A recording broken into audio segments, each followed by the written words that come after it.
Este sería el reporte del laboratorio número 6. Tenemos lo que es trabajo en clase. Entonces, tenemos lo que es el dividendo, el divisor. Esta es la prueba de escritorio que hicimos. Es 9 entre 3. Y como ven, el resultado es 3. Luego tenemos lo que es la máquina de estado de alto nivel. El primer estado seteamos todo. Luego, si el denominador, hacemos la comparación que el denominador sea menor o igual dividiendo. Y si no, el denominador es mayor al dividiendo. Si es menor o igual al dividiendo, entonces nos quedamos en este loop, haciendo un left shift al current y al denominador. Si el denominador es mayor al dividiendo, entonces pasamos al set 2. Hacemos right shift al denominador al current. Nos quedamos acá mientras sea denominador menor o igual a dividiendo, y después, cuando ya nos pasamos, nos regresamos acá y hacemos right shift. Cabe remarcar de que si al hacer el left shift tenemos, por ejemplo, el número 150 y estamos trabajando con 8 bits y hacemos un left shift, el resultado ya no funciona. Eso nos dimos cuenta probando ya el programa. Deja de funcionar porque el overflow afecta. Entonces se trunca y lo que queda de lo truncado sigue cumpliendo esta condición y sigue creciendo con un valor ya falso, por decirlo así. Pero bueno, entonces asumiendo que no pasa eso, que no hay overflow, queda acá y pasa al set 2 y le regresamos 1. Luego entró al loop. El set 2 está para regresarle 1. Entró al loop. Entonces el loop va a agarrar para acá si el denominador es mayor o igual, perdón, si el denominador es menor o igual dividiendo, o el dividiendo es mayor o igual al denominador. Entra acá y hace que el dividendo es igual al dividendo menos el denominador. Y el answer es el answer al current. Y luego no importa qué va a pasar acá y va a hacer un right shift al current del denominador. Si el current no es igual a 0, regresa al loop y pregunta acá. Esto puede estar pasando así. Puede estar viniendo de un solo, si el dividendo es menor el denominador, es para acá. Regresando. Y finalmente cuando sea igual a 0 va a pasar por acá. Igual que si acá es igual a 0 va a pasar por el finish y sacar en el finish. Ya habiendo visto eso, tenemos el circuito. Esta parte de acá la eliminamos y trabajamos con esto. Esto había sido un error, fue corregido. Entonces tenemos de que las dos condiciones entran al FSM. También entra el core state, pero eso es parte del código. Y salen los selects de cada uno de estos MOOCs que están acá. Luego cada uno de esos MOOCs mandan información. Por ejemplo, como vemos acá, el denominador, la posición 0, se repite el mismo. Este no importa que está cayendo al negativo, y el negativo no importa que esté entrando por acá. Pero solo es decisión del MOOC a cuál deja pasar. Podemos ver los MOOCs, pasarlo lento para que podamos darle pausa si quisiéramos verlo. Un diagrama. Okay.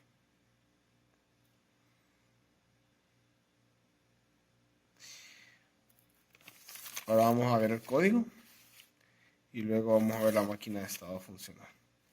Pero antes, estamos viendo lo que tenemos en la tabla, ¿verdad? Ya cuando tenemos eso, creamos lo que es la tabla, ¿verdad? Entonces, tenemos lo que esta tabla, ¿verdad? Está basada en lo que es el current state, que es lo que vamos a trabajar con eso. Y esto nos va a tirar el next state. Estas son las variables que definimos en el código. Entonces, esto realmente tiene 3 bits del current state, un bit de less than y un bit de not zero. Serían 5 bits en totales, que debería ser 2 a la 5, que debería de ser, vamos a ver, 2, 4, 8, 16, 32. 32, y ahí iba a ser la verdad, pero no me cabía en la página, entonces decidí quitar las que no iban a ser obligatorias. Entonces empezamos. Estamos en el current state 0, less than es 0, entonces nos vamos al current state, como vemos acá, al 2. Si estamos en current state 0 y less than es 1, nos vamos al current state 1. Entonces tenemos a DC representando don't care en el not zero. Y así cumplimos toda nuestra tabla de verdad. Y luego definimos lo que representa cada estado. Las estaciones, o sea, las opciones del MUX de cada uno, del MUX del denominador, del dividendo, de la respuesta y del current. Finalmente tenemos unos parámetros que definimos en código, que sería less than. Entonces lo definimos de esta manera, representando que el MUX se van a estar en un orden específico, que sería este orden de acá. Y van a enseñar el 1, el 2, el 0 y el 3. Eso sería un left shift. Por ejemplo, vamos a hacer el código de el stay. Entonces, el stay dice que usa 0, 2, 0, 0. En denominador, 0 se mantiene. En dividendo, 2 se mantiene. En el answer, 0 se mantiene. Y en el current, 0 se mantiene. Por ende, eso es un stay. Por ejemplo, el basic, empezamos con 0. Entonces el denominador se mantiene. Luego tenemos 1, 1, 0. El dividiendo es la resta. Y aquí sería el OR, que siempre tiene los inputs. Y luego el current sería el mismo. El basic representa este estado de acá. Este estado de acá. Tenemos acá. Ese representa el basic. Este el right shift, left shift. Y el stay se representaría en finish y en el loop. Ahora sí, pasamos a ver el código. Ahora que estamos acá viendo el código, este código está separado en dos partes. Tenemos lo que es el control FSM y el divisor. Entonces empezamos con el control FSM. Tiene de inputs el current state, el less or equal to y el not zero. Entonces, entran estas opciones. Esto siempre se está corriendo, como habían dicho, y el current state importante. Con este podemos sacar el next state y con el next state saber cuáles serían las selecciones de los muxes del denominador, el divisor, el answer y el current. Definimos nuestros parámetros de estado. Tenemos 7 estados. Definimos 3 bits decimal del 0 al 6. Luego definimos los parámetros que habíamos hablado, que son los 4, representando el left shift, el right shift, el stay, que no se mueva nada, todo mantenga su valor, y el basic, que hace la otra función, que sería el restador, y el OR. El nombre basic solo es cosa estética y decisión de nosotros, no tiene ninguna obligación. Usamos un always. Ponemos el less or equal to, el not zero y el current state. Como se fijan, las entradas del módulo de FSM control. Luego el begin y empezamos con el case. Entonces, dependiendo del current state, y decidimos, como habíamos visto en la tabla de verdad, si less or equal to, o sea, si es less or equal to, siempre estamos comparando, a ver, viendo las páginas de regreso, siempre estamos comparando que el denominador sea less or equal to dividend, y lo vamos a ver después, ahorita que miremos el divisor. Entonces, continuando acá el código, less or equal to, y vemos, vamos a setear next state, denominador select, divisor select, answer select, current select, que estas son las selecciones del MUX. Lo vamos a poner acá. Entonces, hermosamente, se puede ver el estado, que sería next state, y la combinación de estos, que ya estarían acá, la ponemos aquí. Entonces, este sería un left shift. Pero si no es less or equal to, entonces sería un right shift. Y como ven, solo estamos confirmando esto y no nos estamos preocupando por el not zero, porque en la tabla hemos visto el don't care. Aquí tenemos los valores de las entradas de referencia. Hacemos toda la lógica, ¿verdad? El end case, el end y el end module. Luego pasamos a lo que es el divisor. Eso era el FSM. El divisor es nuestro main. Nosotros recibimos, como lo que debería ser nuestro programa, el divisor y el dividiendo. Y tenemos un input reset, que nos ayuda a decirle al hardware dónde quedarse. Luego tenemos un clock. El clock sería lo que nos está ayudando a que cada vez pase algo. Estamos usando un posage. Entonces tenemos de output el answer, que debería ser 8 bits, tal como el divisor y el dividiendo. Tenemos un current state, que va a tener de 2 a 0 para poder representar los 7 estados. Podemos confirmarlos, 7 estados que tenemos. Y tenemos los registros, que también son de 8 bits, para aguantar la misma cantidad que aguantan el divisor y el dividiendo. Tenemos un next state, que es del mismo tamaño que el current state. Tenemos dos wires, los ponemos como wires, no como registro, porque dependen directamente de algo. Ya vamos a ver eso. Y creamos los wires del select y el current, todo porque también dependen directamente de algo. Asignamos el answer, que sea igual al answer register, para poder acceder a este answer. Y luego asignamos el less or equal to wire al denominator register y el divisor register. Y el not zero wire al current register, que no sea igual a 0. Finalmente, metemos estos parámetros en la función de FSM control que habíamos analizado y ponemos los wires que habíamos seleccionado como outputs. Esto se podría sin problema, bueno, no sin problema, por así, o sea, es correcto agarrar esto, por ejemplo, ahorita que sabemos que funciona el código, y sustituirlo en donde está less or equal to. En este caso sería acá, pero no es recomendable. Tuvimos problemas con eso porque no se puede debuguear. Mejor tenerlo todo en pasos y así poderlo debuguear fácilmente. Tenemos el always at y tenemos el posage clock, de lo que habíamos hablado, que es el clock que recibimos acá. Entonces tenemos un reset, una condición básica de que si es reset o no.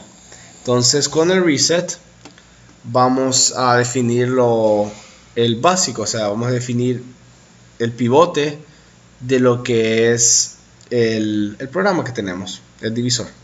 Current state empezaría en 0 y el denominador register, como habíamos visto en el caso 0, sería el divisor, que entra como input. Luego el dividend sería el dividend, que entra como input. Luego tendríamos el answer, que sería 0 por default, y el current, que sería 1 por default. Esto es el reset. Si no es reset, si no es true, entonces empezamos con estos otros mux.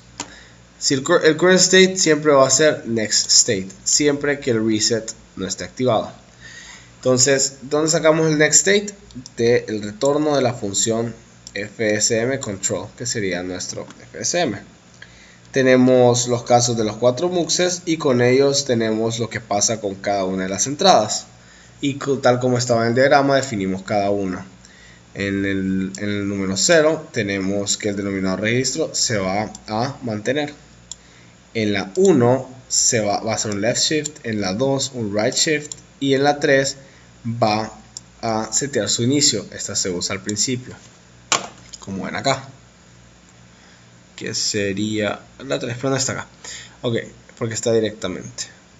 Luego tenemos el divisor select wire. Entonces en la posición 0 se mantiene, bueno, perdón, se setea. En la 2 se mantiene y en la 1 es una resta. En el answer select tenemos que en la 0 se mantiene, en la 1 hace un OR y en la 2 se setea.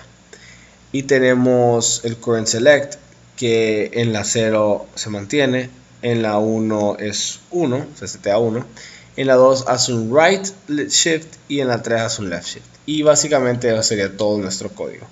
Hacemos un test bench que podemos ver acá, simplemente teniendo registros como inputs y wires como outputs, llamando a la función. Hacemos un always de 5, ¿verdad?, para el clock, y empezamos. Probamos 124 entre 4 y la respuesta, entonces ponemos reset en 0 y el clock en 0, y después de los 10, que sería a mitad del posage, hacemos reset en 0 y así efectuamos esto. Pasan 200 solo para poder confirmarlo, y si lo corremos rapidito,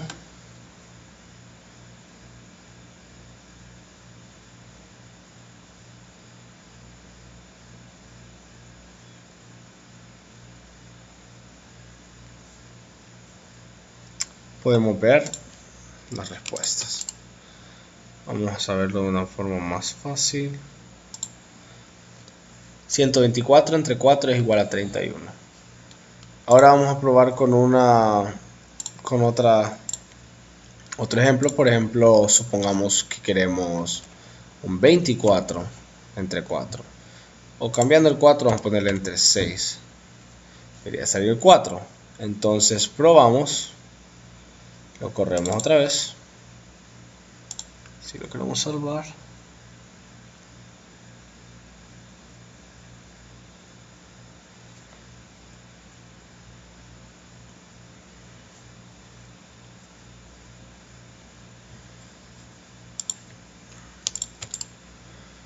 Y lo volvemos a cambiar a un unsigned decimal. 24 entre 6 es 4. ¿Ok?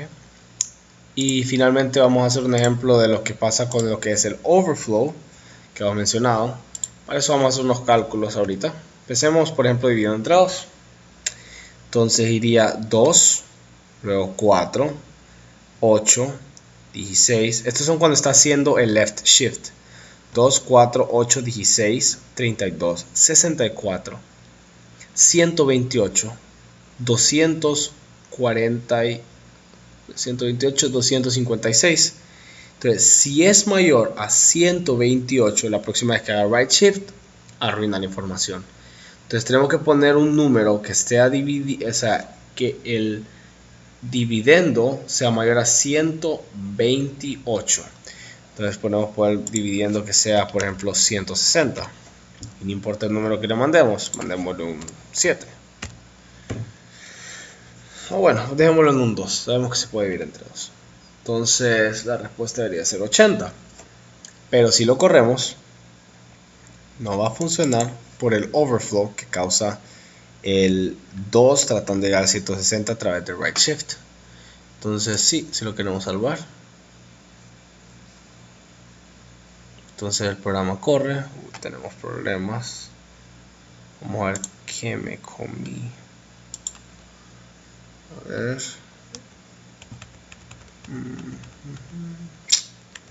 Vamos a ver. El error dice syntax error near. Oh, me comí el decimal. Ok, lo vamos a salvar y lo volvemos a correr.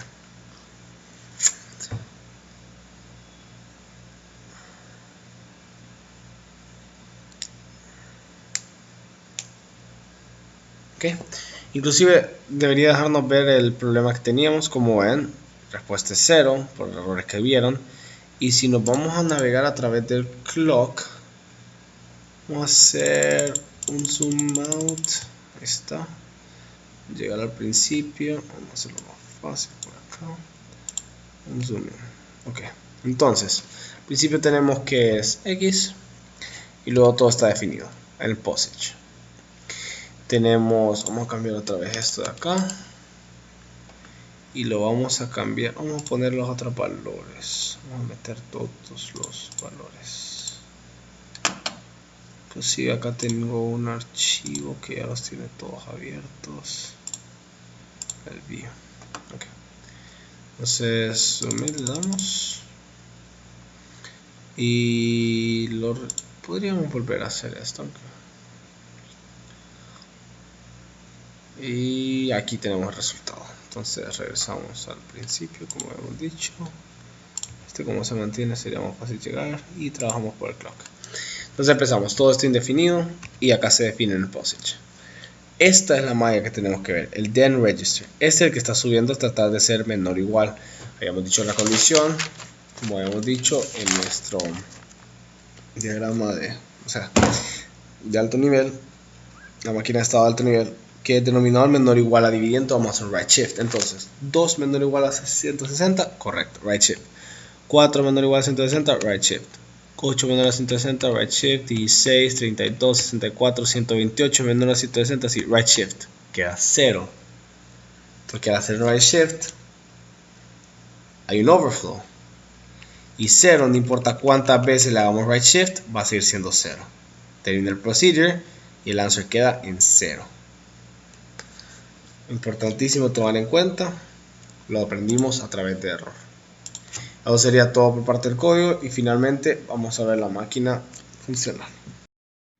Antes de explicar el circuito, tenemos unos LEDs encendidos, ¿verdad? Solo vamos a probar lo que es el botón del reset. Entonces, ahorita está haciendo un cálculo y si apretamos reset, lo mantenemos apretado. Entonces, lo dejamos ir y hace el cálculo. Entonces pasamos por lo que fue primero la prueba de escritorio. Luego pasamos por la máquina, ¿verdad?, de estado de alto nivel, la tabla de verdad, después el mapeo de la tabla de verdad. Y finalmente tenemos lo que es nuestra FPGA con los dos switches y la proto. La proto solo tiene el botón de reset, este LED solo estaba para motivos de prueba. Los problemas que tuvimos fue el botón, tener cuidado cómo ponerlo. Así que les recomiendo probar el botón a través de eso y probar sus switches para entender bien lo que está pasando. Entonces, tenemos nuestros dos switches y nuestro reset. Como ven, ahorita lo que tenemos es 0 entre 0. Resultado 0. Entonces, este sería el dividendo y este sería el divisor. Hay un pequeño detalle, lo voy a remarcar ahora, que es que ¿cómo se llama? Este switch está conectado, el 1 y el 2 tiene un contacto al soldarse. Entonces cuando yo enciendo ya sea el 1 o el 2, actúa como 1. Entonces, por ejemplo, si yo quisiera dividir 4, bueno, como se van a encender los dos al mismo tiempo, eso sería un 3. Entonces, si yo quisiera, ¿cómo se llama? Dividir un 6, ahorita 6 entre 0 es 0, y 6 ya se encienda este o el otro. 6 entre 3, bueno, ese era un 3, como que estuviera funcionando separado del 2. Vamos a probar. 6 entre 1 son 6, ok. Entonces al parecer sí está funcionando. No sé si se mira muy bien los LEDs. Tenemos, vamos a probar por ejemplo, antes estaba dando continuidad, entonces supongo que no es el soldado, sino un cablecito. Podemos poner por ejemplo, vamos a hacer un 12. Vamos a ver los diferentes resultados. Vamos a hacer un 12 entre 1. Tenemos un 12. 12 entre 1, como podemos ver, es un 12. Vamos a sacarlo para verlo mejor. Ahí están los dos LEDs. Tenemos un 12 entre 2. Un 6. Tenemos un 12 entre 4. Un 3. Tenemos un 12 entre 8. Un 1. No podemos representar decimales. Tenemos un 12 entre 3. Un 4. Tenemos un 12 entre, vamos a poner acá entre 6. Tenemos un 2. Y vamos a hacer un 12 entre 12. Y tenemos un 1. La verdad es que es bien bonito que funciona al final. Y pues ese sería nuestro laboratorio número 6, divisor. Muchas gracias.